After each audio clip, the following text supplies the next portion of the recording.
Actually আমরা law and human rights and RTI department, এটা কংগ্রেসের একটা শাখা সংগঠন।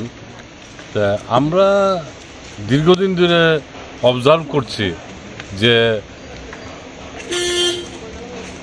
2018-র পর থেকে যে এই সরকারটা আসার পর আমরা লক্ষ্য করেছি সারা রাজ্যেই মানবাধিকার লঙ্ঘিত হচ্ছে। রিসেন্টলি আমরা দেখলাম সারা রাজ্যে এটা ব্যাপকভাবে আরম্ভ হয়েছে।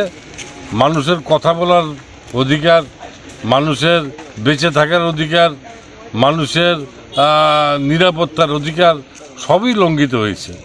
তা রিসেন্ট যে ঘটনাগুলি ঘটেছে, আমি দেখলাম জোলাইবাড়িতে একটা স্কুলে শিক্ষকের বদলির প্রতিবাদে ছাত্ররা যখন আন্দোলন করছিল, সেখানে ছাত্রছাত্রীদের উপরে ব্যাপকভাবে নির্মমভাবে পুলিশি অত্যাচার হয়েছে, এদেরকে মারধর করেছে।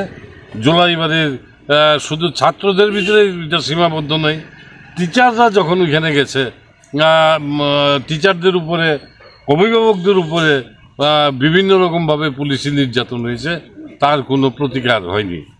আমরা রিসেন্ট দেখেছি যে কাস্টডিতে রেখে আসামির মৃত্যু হয়েছে। এটা অক্টোবর 2024-এ, এবং এটা হলো বাদল ত্রিপুরা পুলিশের টর্চারে কাস্টডিতে তার মৃত্যুবরণ হয়েছে। রিসেন্ট দেখেছি যে সোশ্যাল মিডিয়াতে জার্নালিস্টদের উপরে আক্রমণ হচ্ছে, বিভিন্ন জায়গায় জায়গায় আপনারা দেখেছেন জার্নালিস্টের উপর আক্রমণ হয়েছে, তার কোনো প্রতিকার নেই। এবং রিসেন্টলি সোশ্যাল অ্যাক্টিভিস্ট শ্রীমতী মাধবী বিশ্বাস তার বাস্তব সত্যগুলি যখন সোশ্যাল মিডিয়াতে তুলে ধরেছে, তাকেও অ্যারেস্ট করা হয়েছে। অ্যারেস্ট করে তাকে 3 দিনের পুলিশ রিমান্ড নিয়েছে, এবং তার যে সত্য কথা বলার অধিকার সেটাকেও হরণ করা হচ্ছে।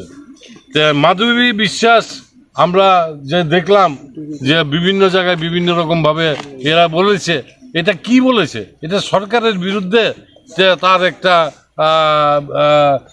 সমালোচনা। তাহলে সমালোচনা করার অধিকার যদি মানুষের খর্ব হয়ে থাকে, আমরা এটা মনে করি মানবাধিকার লঙ্ঘনের সামিল। এরকমভাবে আমরা 10টা-11টা ইনসিডেন্ট তুলে ধরে আমরা আজকে হিউম্যান রাইটস কমিশনের অনারেবল চেয়ারম্যানের কাছে আমরা আজকে ডেপুটেশন দেব। এবং আমরা মনে করি যে গণতন্ত্র এবং মানুষের কথা বলার অধিকার, মানুষের বেঁচে থাকার অধিকার, এগুলি লঙ্ঘিত হচ্ছে, এগুলি আবার পুনরুদ্ধার হওয়ার দরকার। রাজা ইঞ্জিনিয়ারিং ওয়ার্কস, এখানে উন্নত মানের এবং যত্ন সহকারে সকল প্রকার বাইক, স্কুটি সার্ভিসিং, রিপেয়ারিং এবং ফোম ওয়াশ করা হয়। তাই আজই যোগাযোগ করুন রাজা ইঞ্জিনিয়ারিং ওয়ার্কসের সাথে। আমাদের ঠিকানা আগরতলা পূর্ব থানার পেছনে মহানাম যজ্ঞ আশ্রম সংলগ্ন। যোগাযোগ করুন শান্ত আচার্যি 9615210575 অথবা 8974343388।